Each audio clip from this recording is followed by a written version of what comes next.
Bonsoir à tous, bienvenue dans ce 19h. Nous sommes le samedi 11 janvier, tout de suite les titres de l'actualité. Après une édition en octobre couronnée de succès, l'exposition féline est de retour à l'espace Léo Ferré pour le plus grand bonheur des passionnés. À l'issue du week-end, les plus beaux chats seront élus parmi les 175 par un jury d'experts. Nous ferons un focus sur les États-Unis avec d'abord notre invité Thierry Chevalier, spécialiste du pays et président de l'Ordre international de Lafayette à Monaco. Et puis nous rejoindrons notre correspondante Alexandra Pani à New York qui nous présentera un groupe de 2 DJ monégasques à succès qui, après s'être produit outre-Atlantique, sera sur la scène du Grimaldi Forum prochainement. Enfin, nous conjuguerons les jeux d'échecs au féminin avec un reportage sur le championnat d'Europe féminin de partie rapide et de blitz. La compétition se joue en ce moment au Novotel. C'est l'événement du week-end à l'espace Léo Ferré. Les amoureux de chats sont rassemblés depuis ce matin autour des plus belles races à l'occasion de la 8e exposition féline internationale de Monaco. Marie Bonnet-Blanc et Jean-Alexandre Dordet ont pu admirer de près quelques-uns des 175 matous. Voyez leur reportage.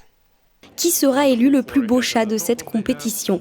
Chaque race défile sous le regard observateur des jurés qui, eux, scrutent les moindres détails, le tout suivant des standards bien précis. Chaque fois qu'on nous amène un chat de race sur la table, qu'est-ce qu'on fait? On le regarde dans son ensemble, déjà d'une, pour voir si ça correspond bien à la race, parce que des fois on se pose des questions. Et après on regarde un petit peu plus en détail, le placement des oreilles, la hauteur des oreilles, les yeux, la forme des yeux, le menton, la bouche, tout ça par rapport à la race. Voilà. Donc le Maine Coon, ça c'est un chat qui doit être puissant, qui est grand, qui doit être rectangulaire. Là on a une belle représentation de la race, une texture qui est parfaite comme il se doit, voilà. Une fierté pour ces éleveurs qui viennent ici pour passer devant des jurés français mais aussi internationaux afin de présenter parfois des félins extrêmement rares. Ce sont des chats qui sont très rares, donc ça on appelle ça un thaï, donc je ne fais que des chats thaïlandais. Avant on appelait ça le siamois, mais comme la Thaïlande c'est l'ancien royaume du Siam, le siamois s'appelle maintenant le thaï. Donc c'est un chat qui est assez rare, il y a à peu près 150 naissances par an. Pour vous donner une ordre d'idée, il y a plus de 30 000 naissances de Maine Coon. Voilà. Donc on est sur un marché de niche et surtout sur des connaisseurs, des gens qui connaissent ce chat parce qu'ils l'ont eu quand ils étaient petits, qui ont eu un lien exceptionnel parce que c'est un chat très intelligent, très pot de colle, c'est ce qu'on appelle le chat-chien. Une compétition familiale où, quoi qu'il arrive, chaque participant repartira avec son lot de cadeaux. On cumule des points pour faire des championnats, divers championnats. Et donc après, évidemment, on a des prix. Là, on voit sur le podium, il y a divers arbres à chat, il y a des paniers, il y a des coupes. Farmina, qui est notre principal sponsor, distribue des sacs de croquettes. Donc on repart quand même avec pas mal de choses. Pour cette 8e édition, ces chats vont concourir tout le week-end et l'entièreté de cette exposition est accessible au public. Effectivement, demain encore, on vous accueille de 10h à 18h. Il était au cœur d'une conférence sur l'OTAN hier à la Maison des Associations. Thierry Chevalier, spécialiste des États-Unis et président de l'Ordre international de Lafayette en Principauté, est avec nous ce soir pour nous partager son savoir sur cette organisation vieille de 75 ans et nous livrer son analyse sur l'actualité internationale et notamment la prise de parole récente de Donald Trump. Bonsoir Thierry Chevalier. Bonsoir. D'abord, est-ce que vous pouvez nous définir l'OTAN, cette organisation qui a été créée pour garantir la paix, la sécurité et la stabilité de l'Europe? Oui, effectivement. Alors l'OTAN, c'est d'abord une organisation politico-diplomatique d'initiative américaine. Nous étions sortis de la guerre, de la Seconde Guerre mondiale, 4 avril 1949. Il fallait unir l'Europe, tenter d'unir l'Europe et les États-Unis pour éviter de répéter ce qui s'était passé lors du second conflit mondial. Après, avec tout ce qu'on a pu connaître, le nazisme, les déportations, la guerre, la Seconde Guerre mondiale. Et donc, lors de la conférence également, vous avez évoqué la désinformation. On l'a vu avec le conflit russo-ukrainien. Effectivement, il y a eu tout et n'importe quoi qui a été dit sur l'OTAN. L'OTAN est un organe de stabilité, de paix et de sécurité. En aucun cas, l'OTAN n'est un instrument de guerre et n'est un instrument de conquête. Et je tiens à le rappeler, à rappeler aussi l'indépendance des choix de chaque pays membre de l'organisation du traité atlantique. Donc il n'y a pas de suivisme, il y a bien sûr du dialogue, il y a bien sûr des consensus, il y a bien sûr une unité entre tous les pays et actuellement c'est ce qui fait la force de cette belle organisation internationale. Et le président élu Donald Trump souhaite que les pays de l'OTAN augmentent leur budget de défense à 5% du PIB.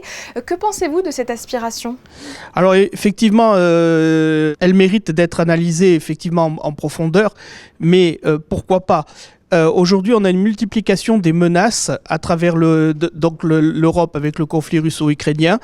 Nous avons une menace également avec la Chine dans le contexte de l'Indo-Pacifique. Nous avons le conflit effectivement entre Israël et la Palestine. Donc ce conflit qui est à régler et qui risque effectivement de dégénérer sur des conflits avec l'Iran, l'Irak, sur d'autres problématiques. Et effectivement, nous avons une succession de conflits régionaux, de menaces régionales, sans oublier un risque de montée du terrorisme islamiste auquel effectivement il faudra faire face avec des moyens militaires conséquents. Et lors de cette même conférence, donc c'était mardi en Floride, le président élu a également refusé d'exclure une intervention militaire américaine au Panama et au Groenland qu'il souhaite annexer aux États-Unis. Cela donne le ton de la politique étrangère qu'il compte mener. Concernant le Groenland, effectivement, le Groenland regorge de richesses, à commencer par l'uranium. Et le président Trump, le président élu, cherche actuellement à rendre les États-Unis autonomes à tout point de vue. Donc, de dire qu'il va rentrer en conflit, non, c'est pas du tout ça, mais effectivement, il a l'aspiration à exploiter le Groenland, notamment. Donc, c'est un dossier très complexe qu'il faudra bien sûr suivre en profondeur. Et il faut attendre le 20 janvier, quand le président Trump deviendra le 47e président des États-Unis d'Amérique. Et à ce moment-là, effectivement, on aura une meilleure vue sur ces projets. Vous l'évoquiez tout à l'heure, le conflit russo-ukrainien. Donald Trump a également indiqué qu'il espérait parvenir à mettre fin à la guerre durant les premiers mois de son deuxième mandat. Quel regard portez-vous sur les perspectives d'accord de paix ? Sur l'initiative de M. Trump, on ne peut que la saluer. On est tous à la recherche de la paix, à la volonté de la paix, protection des populations civiles, bien évidemment. Le deuxième point, il est quand même beaucoup plus complexe et on a laissé, la Russie finalement, on a donné un gage à la Russie en n'intervenant pas en 2008, en n'intervenant pas en 2014 et aujourd'hui finalement la Russie essaye de légitimer, disons, ses prises notamment sur l'Ukraine et donc effectivement il faudra d'abord amener M. Poutine à la table des négociations, s'il souhaite négocier, parce qu'on ne négocie pas seul. M. Trump, comme tous les autres chefs d'État européens, ne pourront jamais négocier seuls. Disons, c'est encore aussi prématuré, mais on peut tous effectivement souhaiter cette paix. Enfin, pour revenir à la conférence que vous avez tenue, vous avez également abordé les accords de défense de la principauté. Qu'est-ce que ces accords impliquent-ils ? Alors, donc, il applique donc les accords de défense. Le premier accord de défense qui a été signé avec la principauté de Monaco et bien évidemment pas à l'initiative de la France, c'était une protection. Et on remonte, disons, à 1918. Le deuxième accord de défense repose effectivement sur une assistance des États-Unis d'Amérique en cas d'agression par un belligérant sur la principauté de Monaco. Donc ils sont deux accords, c'est ça ? Tout à fait. Il y a 2 accords actuellement. Merci beaucoup Thierry Chevalier pour tous ces éclairages. Merci Sarah. On reste aux États-Unis puisque c'est l'heure de la chronique US. Alexandra Pani, vous avez rencontré les frères DJ Thomas et Julien Deby lors de leur dernier passage à New York avant leur participation à la grande soirée électro organisée jeudi prochain au Grimaldi Forum. Tout à fait, ils font partie des talents de la scène électro internationale actuelle. Ces 2 frères d'origine néerlandaise sont nés et ont grandi à Monaco. Ils ont démarré leur carrière il y a 8 ans maintenant et se produisent aujourd'hui à travers le monde. Vous l'avez dit, ils seront bientôt de retour en principauté pour un grand événement avec le Grimaldi Forum. J'ai donc voulu profiter de leur court séjour à New York pour discuter avec eux de leur récente tournée américaine. Ils avaient déjà participé au célèbre festival Burning Man et se sont produits en 2024 à Coachella Barcelone, New York et San Francisco. Nous sommes aussi revenus sur leur musique et leur succès. On les écoute. Bonjour Monaco Info. Ça fait un bail. On l'a fait Coachella, c'était incroyable d'ailleurs. Ouais, c'était la première fois. Et là, on a fait Halloween. On était à New York dans une fête qui s'appelle City of Gods. Et c'était dans un factory town, ça s'appelait Industry Factory. Industry Factory, donc c'était vraiment dans le sud de Brooklyn. C'était 10 000 personnes dans un warehouse avec différentes scènes, etc. On avait la plus grande scène, nous, et c'était juste incroyable. Et juste après, on a dû partir à l'aéroport pour notre show à San Francisco, où on a joué dans le Golden Gate Park. Avec Monolink. Et ça, c'était aussi plusieurs milliers de personnes dans un parc qui est juste incroyable. C'était tout public, il y avait des familles, il y avait tous les âges. C'était en journée. C'était en journée, voilà. C'était de 3h jusqu'à 7h du soir. Et après on a joué encore dans un club à San Francisco pour continuer les festivités. Et nous voilà de retour à New York City. Comment on arrive là? Waouh, c'est des années de bataille, de dur labeur. Il faut produire de la musique qui touche les gens, il faut toujours faire des performances qui envoient le pâté. Mais c'est beaucoup de ça, non? C'est beaucoup de travail. On a beaucoup travaillé et il faut être créatif. Donc on a réussi à faire de la musique qui a bien résonné à l'audience. Et toutes les vidéos qu'on faisait sur YouTube, d'ailleurs on avait fait plusieurs à Monaco, où on prend les sons des endroits et on transforme ça en track électro, ça a bien aidé quand même. On essaie d'avoir toujours 2 ou 3 jours de studio par semaine et après 2 journées juste de stratégie. Après on tourne tous les week-ends, donc c'est assez consistant. C'est sport. Nous on a une grosse influence jazz, soul depuis tout petit, avec des parents qui sont très mélomanes, très musiciens. Et du coup, comment on pourrait définir notre musique? C'est un mix d'électro avec du coup ce thème jazz, funky, soulful. Donc franchement, c'est assez accessible pour dire la vérité. Pour ceux qui veulent découvrir, on sera au Grimaldi Forum le 16 janvier pour leur anniversaire. Donc, et on va jouer le nouvel album qu'on est toujours en train de finir. Mais ça va être un bon test. 16 janvier, Grimaldi Forum, on vous voit là-bas. Le rendez-vous est bien noté pour le 16 janvier au Grimaldi Forum.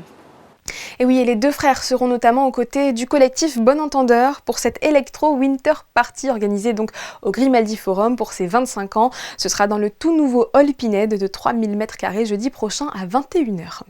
En sport, l'AS Monaco a arraché le nul 2-2 à Nantes hier en ouverture de la 17e journée de Ligue 1.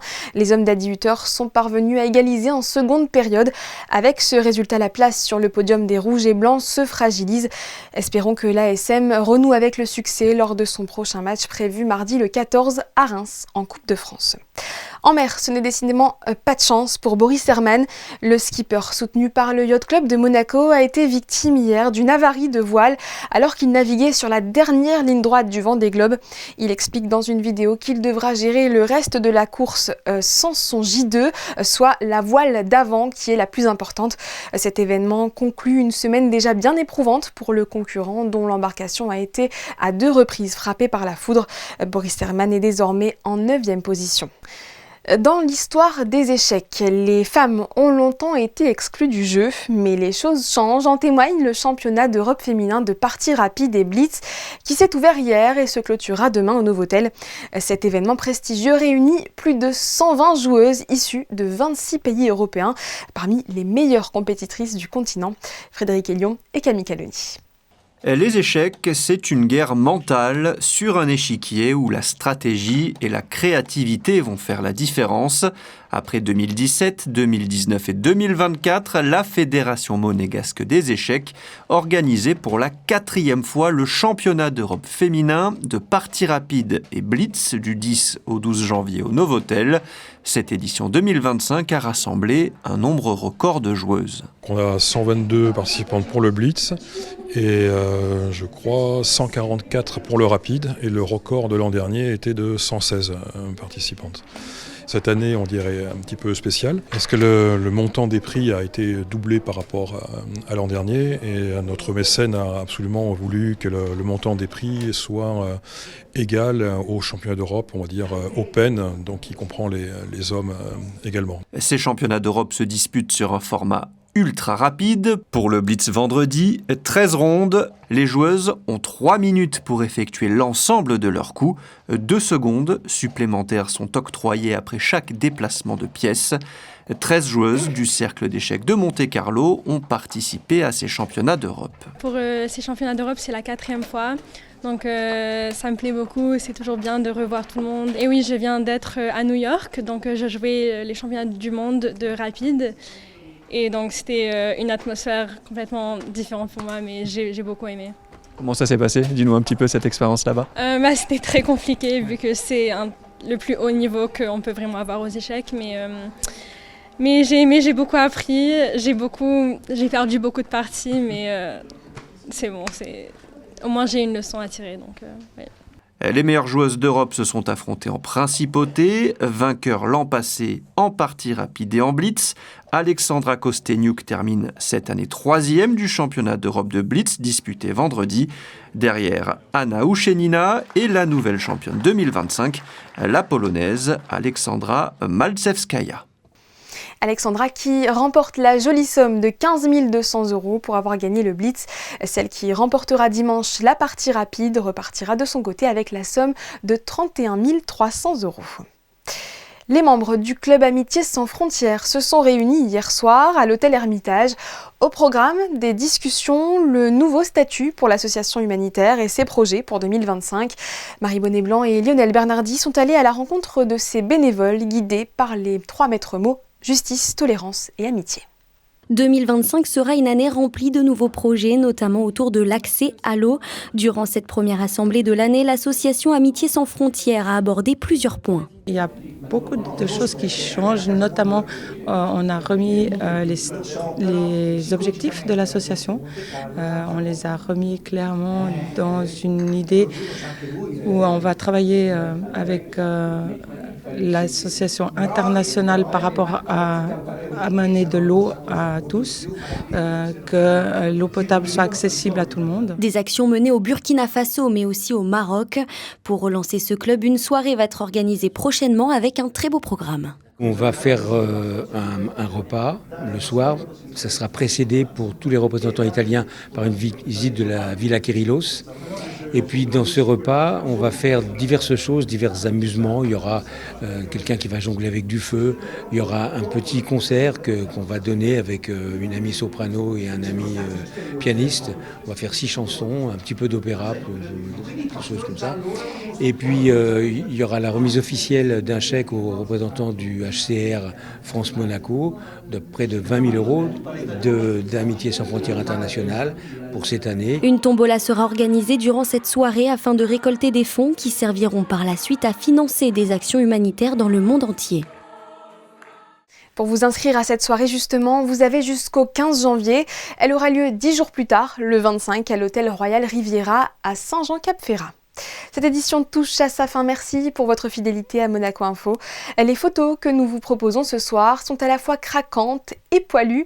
Les plus beaux chats de l'exposition féline qui a ouvert ce samedi à l'espace Léo Ferré ont posé devant l'objectif de Stéphane Dana. À suivre, votre météo présentée par Marie Bonnet-Blanc. Me concernant, j'aurai le plaisir de vous retrouver demain à 18h30. D'ici là, passez une excellente soirée.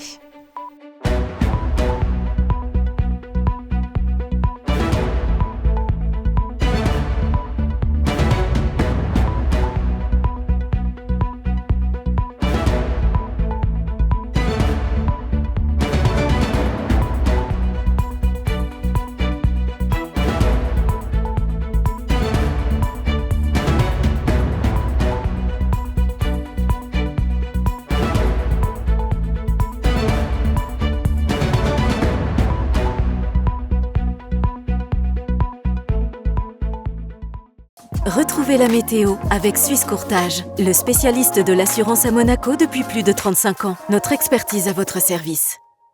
Bonsoir à tous, nous terminerons ce week-end avec du soleil et un ciel dégagé. Côté température, elles seront fraîches avec seulement 4 degrés dans la matinée. Et puis demain après-midi, le thermostat affichera seulement 10 degrés. Et en ce 12 janvier, nous souhaiterons une très belle fête à toutes les Tatiana. Et puis si vous avez été bien attentifs depuis début janvier, vous devriez déjà avoir une idée de la météo sur l'année 2025. Parce que selon le dicton, la météo des 12 premiers jours de l'année indiquerait le temps qu'il fera sur les 12 mois de l'année. Alors, au vu de la météo et du soleil de demain, le mois de décembre devrait être ensoleillé. C'était la météo avec Suisse Courtage, le spécialiste de l'assurance à Monaco depuis plus de 35 ans. Notre expertise à votre service.